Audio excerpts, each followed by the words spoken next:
अगर हौसला है ऊंची उड़ान का, फिर फिजूल है कद देखना ऊंचे आसमान का। तो सभी लोगों का स्वागत है आज के इस सेशन के अंदर। मेरा नाम है वैभव गुप्ता और हम लेकर आए हैं 12th क्लास के फिजिक्स का शॉर्ट कॉन्सेप्ट्स की और शॉर्ट लेक्चर की सीरीज, जिसमें हम हर चैप्टर को बहुत कम समय में पूरा कवर करेंगे।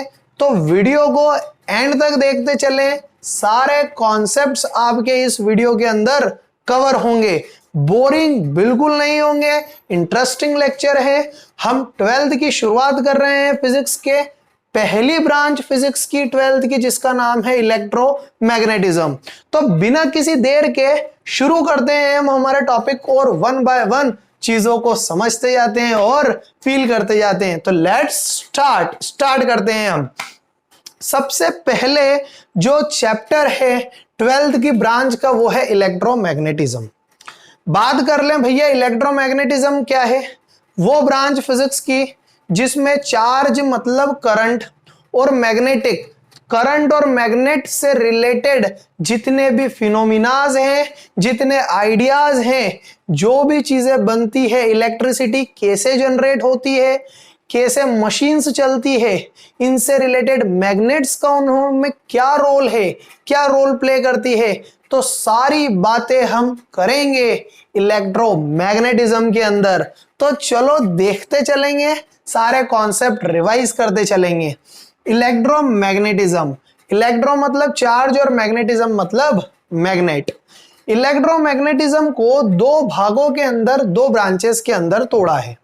पहली ब्रांच जो है इसकी वो है इलेक्ट्रोस्टैटिक्स और दूसरी है इलेक्ट्रोडायनेमिक्स। इलेक्ट्रोस्टैटिक्स मतलब इलेक्ट्रो मतलब तो चार्ज और स्टैटिक मतलब रुका हुआ। तो मतलब जब चार्ज क्या रहेगा, रेस्ट के ऊपर रहेगा, काय के ऊपर रहेगा, रेस्ट के ऊपर रहेगा, जब उस समय बात करेंगे हम इलेक्ट्रोस्टैटिक्स में। और इलेक्ट्रोडायनेमिक्स में जब चार्ज काय में रहेगा, मोशन में रहेगा, तो हम बात करेंगे इलेक्ट्रोडायनेमिक्स की। हमारा पहला टॉपिक है इसका इलेक्ट्रोस्टैटिक्स, हमारा पहला चैप्टर है इलेक्ट्रोस्टैटिक्स। मतलब हमें क्या क्या पढ़ना है इलेक्ट्रोस्टैटिक्स में, किसको जानना है। हम जानेंगे इसमें चार्जेस के बारे में, चार्ज को समझेंगे, उससे रिलेटेड पूरी कहानी में हम बात करेंगे, कैसे चार्ज की, रुके हुए चार्ज की। इसके बाद हम फिनोमिना की बात करेंगे। इलेक्ट्रिक फील्ड आता है दूसरे नंबर पे, तीसरे नंबर पे आता है इलेक्ट्रिक पोटेंशियल, फिर आता है कैपेसिटर।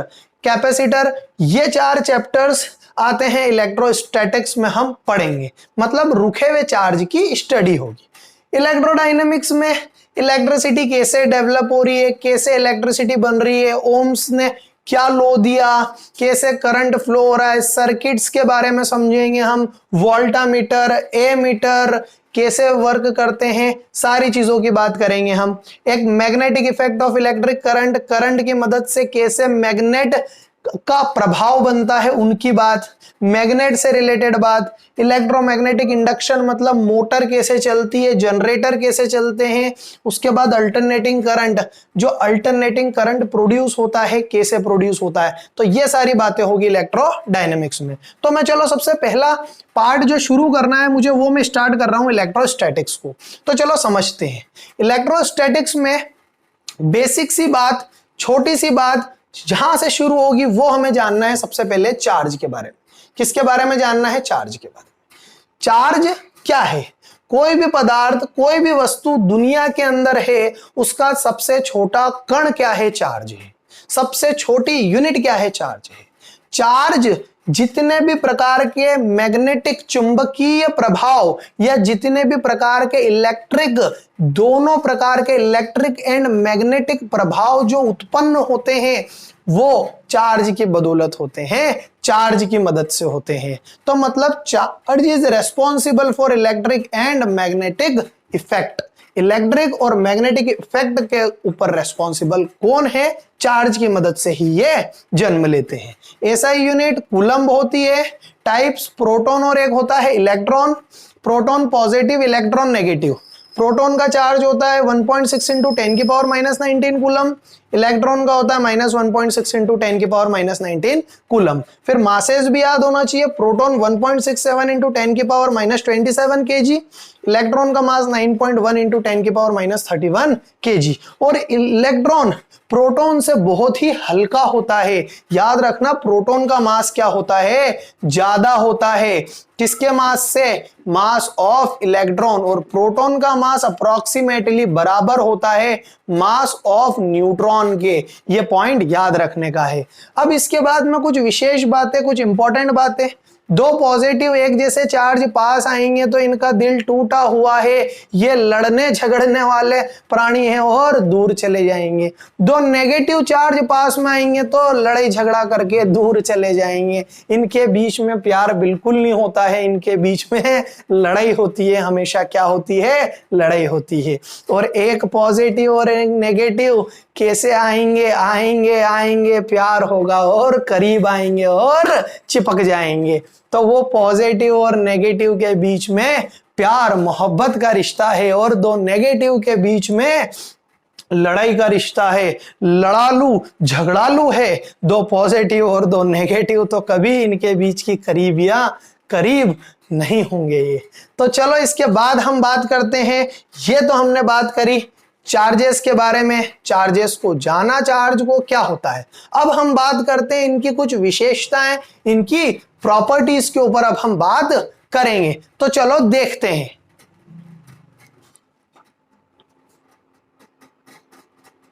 हाँ जी, इसके बाद हम बात करते हैं प्रॉपर्टीज ऑफ चार्ज। आ गया प्रॉपर्टीज। पहली प्रॉपर्टी, चार्ज कोई भी सिस्टम के ऊपर हमेशा कंजर्व रहता है। ना हम हमारे हिसाब से उसको बना सकते हैं और ना ही खत्म कर सकते हैं, वो खाली ट्रांसफर होगा। एक बॉडी से दूसरी बॉडी में, दूसरी बॉडी से ट्रांसफर, मतलब ट्रांसफर हो सकता है। Conservation of charge. कोई भी एक सिस्टम है तो उसके ऊपर जो चार्ज रहेगा वो कंजर्व रहेगा। आइसोलेटेड सिस्टम मतलब पहले 5 कूलम्ब का अगर चार्ज है तो बाद में भी कितने कूलम्ब का होगा, 5 कूलम्ब का। पहले 5 कूलम्ब तो बाद में भी 5 कूलम्ब। दूसरी बात यह है क्वांटाइजेशन ऑफ चार्ज, मतलब चार्ज हमेशा पैकेट्स मतलब फिक्स्ड रहेगा, पैकेट में रहेगा।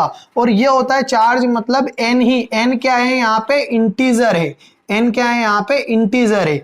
मतलब आधा पाव नहीं चलता यहाँ, आधा पाव नहीं चलता यहाँ। या जैसे कि आधा, ढाई, 2/3, 4/5 ऐसा चार्ज नहीं हो सकता। चार्ज हमेशा 1 कूलम, -1 कूलम, +-2, +-3 ऐसे वो काय में रहेगा, पूरे फॉर्म में रहेगा। बिकॉज चार्ज से छोटा कुछ भी नहीं है, चार्ज ही सबसे छोटा है। तो उसको और कैसे टुकड़ों के अंदर हम काट सकते हैं। अब इसके बाद तीसरे नंबर पे आता है चार्ज मास के ऊपर, स्पीड के ऊपर चार्ज इंडिपेंडेंट होता है। मतलब अगर यहां चार्ज रखा है तो यहां भागेगा तो भी चार्ज की वैल्यू, अरे भागेगा तो भी चार्ज की वैल्यू बदलेगी नहीं। पर मास बदल सकता है। रुका हुआ है तो मास अलग, और भागेगा तो मास क्या होता है, उसका चेंज हो सकता है। उसकी इक्वेशन होती है m बराबर m0 divided by √1 - v square divided by c square. इसको क्या बोला जाता है, इक्वेशन ऑफ मास। इसको बोला जाता है रेस्ट मास। कौन सा मास, रेस्ट मास। रेस्ट मास मतलब जब रुका हुआ मास तब। और ये वेलोसिटी के ऊपर देख लो डिपेंड कर रहा है। तो वेलोसिटी बढ़ते जाएगी तो इसका जो मास है वो क्या होते जाएगा, कम होते जाएगा। तो यही चीज क्या होती है, ये कहलाती है कि मास डिपेंड करता है पर चार्ज स्पीड के ऊपर डिपेंड नहीं करता। अब ये तो मैंने बात करी चार्ज की विशेषताएं।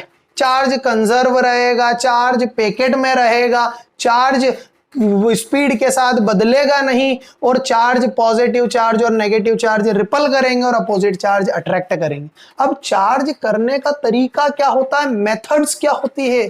तो मेथड चार्ज की पहली है रगड़ मतलब फ्रिक्शन। अगर कोई भी आपने देखा होगा ठंड के समय में अगर ठंड लगती है तो हम हाथ को क्या करते हैं, ऐसे ऐसे ऐसे ऐसे क्या है कि घिसते हैं तो हमारे हाथ गर्म हो जाते हैं, मतलब चार्ज जनरेट होना शुरू हो जाता है। और देखा होगा ब्लैंकेट्स में तेजी से सर बिल्कुल उस पर देखो तो उस पर एकदम से अगर अपन मारेंगे तो स्पार्कल जनरेट होता है। क्या जनरेट होता है? स्पार्कल।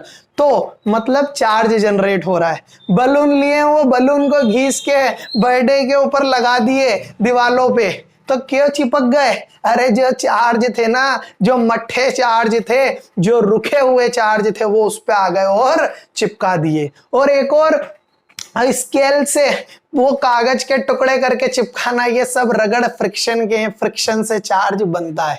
उसके बाद दूसरा आता है कंडक्शन। क्या आता है बेटा? कंडक्शन।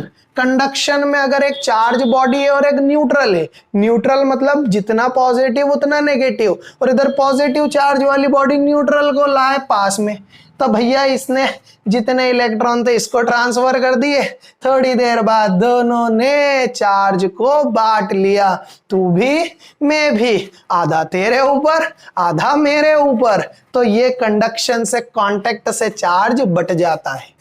फिर आता है तीसरे नंबर पे इंडक्शन। इंडक्शन मतलब विदाउट कांटेक्ट। एक चार्ज बॉडी लाए और एक ये कंडक्टर को पास में लाए, तो और एक ये खाली इस बॉडी को इसके पास में लेके आया, तो ये चार्ज इसके ऊपर ट्रांसफर होगा और थोड़ी देर बाद रीजनरेशन होता है बिना कांटेक्ट के। ये चार्ज इस पे चले जाता है पॉजिटिव और इसके ऊपर रह गया नेगेटिव, तो ये भी चार्ज हो गई और ये न्यूट्रल वाला भी चार्ज हो गया। मतलब इंडक्शन से मतलब बिना कांटेक्ट के चार्ज ट्रांसफर करा। कंडक्शन मतलब न्यूट्रल बॉडी को लाए चार्ज बॉडी के पास में और उससे ट्रांसफर करा चार्ज। ये तो हमने सीखा चार्जेस को कैसे ट्रांसफर करना है और कैसे किसी बॉडी को चार्ज करना है। अब इसके बाद हम पढ़ेंगे कूलम्स लॉ। तो देखते हैं हम कूलम्स लॉ को इसके बाद।